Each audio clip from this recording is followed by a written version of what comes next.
Hello everybody, it is me, and today we are doing another ranking video, but this time we are doing the top 5 best Spider-Man Marvel Legends that came out in the year 2022.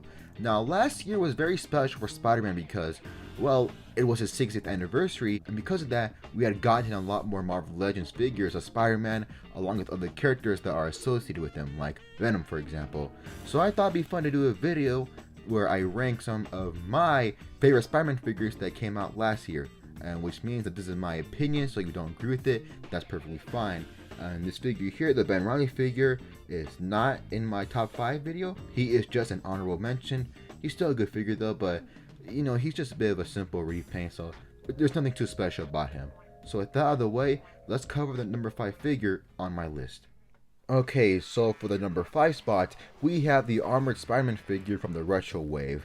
Now, I think this figure is actually pretty slept on. For one thing, it's all entirely pinless, it's all new sculpt, and I really like the color of gray they chose for this figure.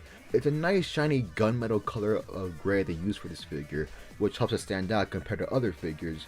Really, my only gripes with it are the fact that the head joint is not that impressive. It's actually very limited and doesn't do a good job of making him look up, so that sucks. I think this was around the time where Hasbro fully didn't master how to do dumbbell joints on their figures, so it's not the best on this figure. I would have also liked wall crawling hands.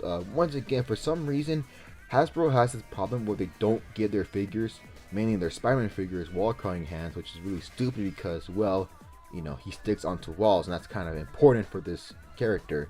So that sucks. You can't really do it with this figure. You can't really have him, you know, crawl onto walls. And I always think wall crawling hands should always be included with Spider-Man figures since it's very important to the character. But still though, this is a pretty good figure and he gets the number 5 spot on my list.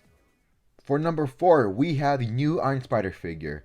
Now for me, I have always wanted a figure based off this suit design.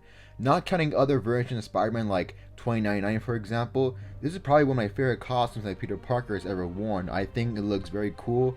It still conveys that feeling of Spider-Man while still borrowing aspects of Iron Man, so I think the suit is really cool and probably one of my favorite looks of Spider-Man. So I always wanted to figure this character or this suit. So when Hasbro finally announced a new Iron Spider figure, I was really excited and I'm not that disappointed with it, unlike how other people are with this figure. For one thing, I can appreciate the fact that this is basically a new sculpt for this figure. Pinless legs, pinless arms, a new head, new torso, everything. This figure is not as shiny as the armored Spider-Man figure, but I still think it's very shiny and does a good job of reflecting light.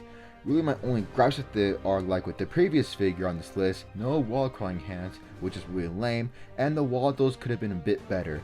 For some reason there are only joints here, and here, and here. There are no joints in these other parts, which really limits with what you can do with the Waldos, and that does limit posability and make it a lot more frustrating to deal with. So yeah, I don't know why they didn't do that, which sucks, but still though, I'm really glad to finally have an Iron Spider figure. So yeah, he takes the number 4 spot on my list, and I think he's a really good figure.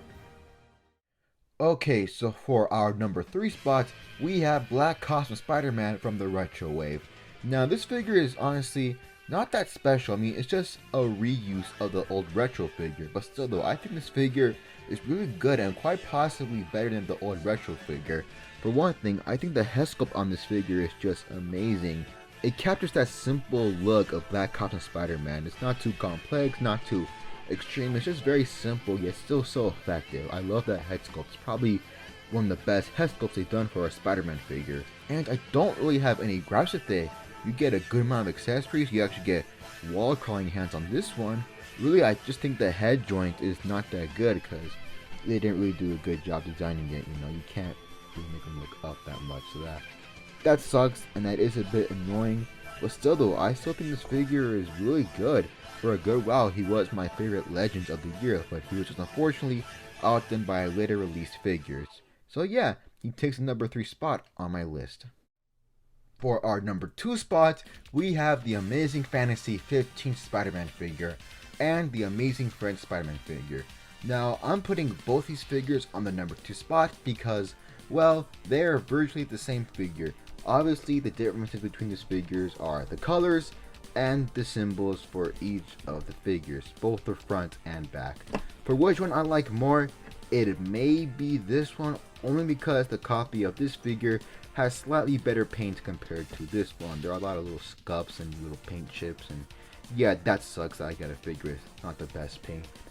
Both these figures have the disadvantage of having those ugly gaps on the arms and the web wings on this figure. Not the best, but this figure has the major disadvantage of coming from a 3-pack that's not good at all. Firestar was decent, and Iceman was just horrible. That figure, it's just bad. It's not even fun to pose around, and it doesn't even look good. So yeah, maybe if you have the extra cash, go for this one.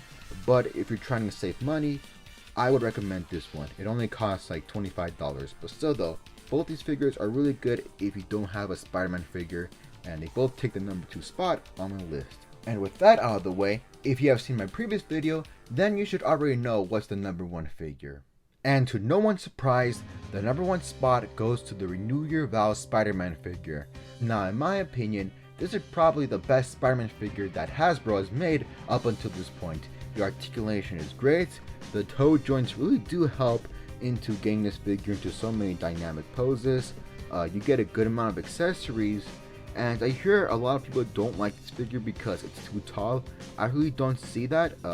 It might be because of the fact that the head makes this figure look a lot bigger than it actually is. And this figure is also based off of an interpretation of Spider-Man where he's a little older. I mean, he has a kid after all, so I don't really mind that. My only gripe with this figure is once again with the head joint, because one, you get that big ugly gappy hole, and it doesn't even allow for the best range. So yeah, as of right now, this is probably my definitive Spider-Man figure, and that's why he takes the number 1 spot on my list. So there it is, my top 5 Marvel Legends Spider-Man figures of the year 2022. Do you agree? Do you disagree? Well, you can always let me know down in the comments below. And as always, this is my opinion, so if you don't agree with it, that is perfectly fine. Anyways, that is going to do it for this video. Feel free to like and subscribe, and doing those small things alone will always help channels of mine grow a lot. Thank you for watching, and I'll see you guys in the next video, whenever that is. Take care.